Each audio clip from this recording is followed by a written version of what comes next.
if it doesn't work, if it isn't mind-blowingly life-changing, you must be doing it wrong. You didn't hang in there long enough. It's so offensive. Hi, my name is Cami, and for anyone who's new here, I am autistic. So is my husband, and so are all 5 of our children. We have all been diagnosed, and when I started this channel, we actually didn't know that most of us were autistic. In fact, only one of our kids had been diagnosed, and neither my husband or I had been diagnosed. First it was our second daughter was diagnosed, then our 5th child, our 3rd daughter. Sorry, Tony. He's in there by himself, so no one could even have stepped on him. But he's kind of a cowardly chihuahua.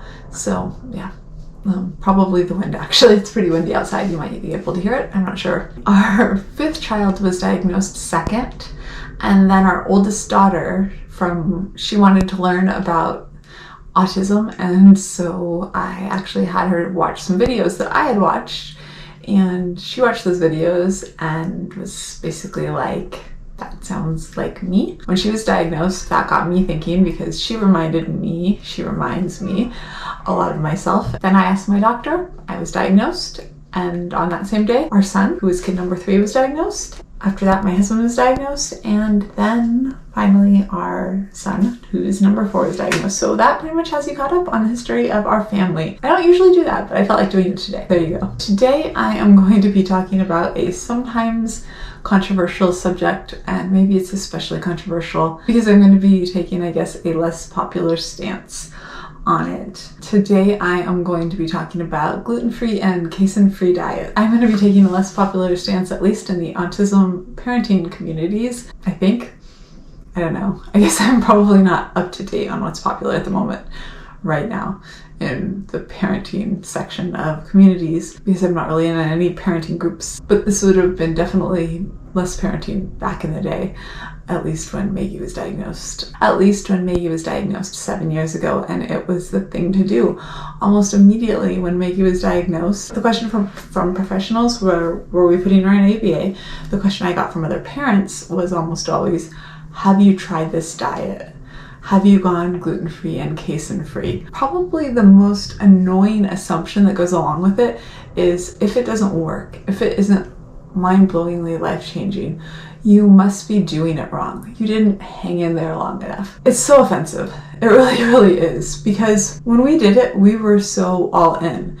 And to tell you the extent of how all in we were, my son, who at the time was 1, he had a dairy allergy. And it was not like a little dairy allergy. It was like his entire body would swell up. I had to carry EpiPens everywhere, dairy allergy. And we were told that Sadie had a wheat allergy, although the allergist, who was her second doctor that we saw, said it was like so minor we didn't really even need to worry about it. And her stomach aches were probably from anxiety, but we were just trying to find a way to like help her stomach feel better. So at the time we were gonna be doing this whole wheat thing, dairy thing anyway, and then we heard about that, and I read a lot of books that I wish I hadn't read, and so I was totally all in on this whole gluten-free dairy thing, doing it as a whole entire family. And yeah, I was careful. I mean, I was like trace amounts careful.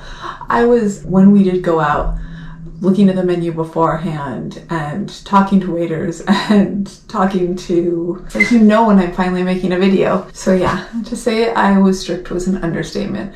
I was strict in a way that, I mean, our 1-year-old's life depended on it strict. I was not letting things slide. And I've told that story before. I have other videos about this. The responses are often pretty condescending. People don't believe that. People often believe that, hey, if it didn't work, you just must not have been careful enough. And just sort of brush off your experience. That's annoying.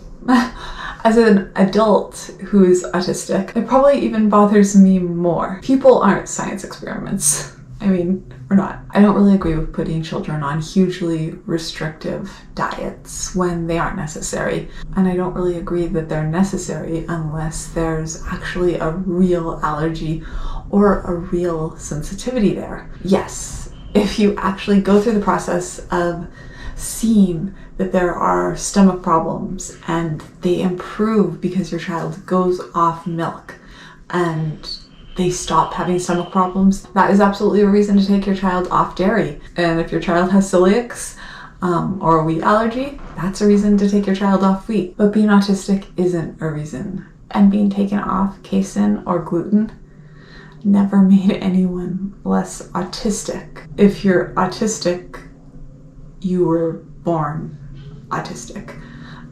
It's the way that you're wired, and you're wired differently. I'm not saying that gastro issues shouldn't be addressed, and a lot of autistic people do have gastro issues. We shouldn't have to live in pain. If a kid or an adult has gastro issues, those should be gotten under control. And I absolutely realize that those can be hard to uncover, especially when there's communication difficulties, whether that's because of age or because autism can cause major communication difficulties. But by identifying a sensitivity or an allergy and removing the discomfort, you're not curing autism. You're just making someone more comfortable. And oftentimes, I would say even, if a person's more comfortable, they're going to be showing less signs of distress. And that, to some people, parents, caretakers, might look less autistic. And that might be because to you, autism looks like trauma and pain. But that's not what autism is. It's just a different way of being human. So I wasn't born lactose intolerant. I am now as an adult, because at any point in time your body can lose the ability to digest lactose.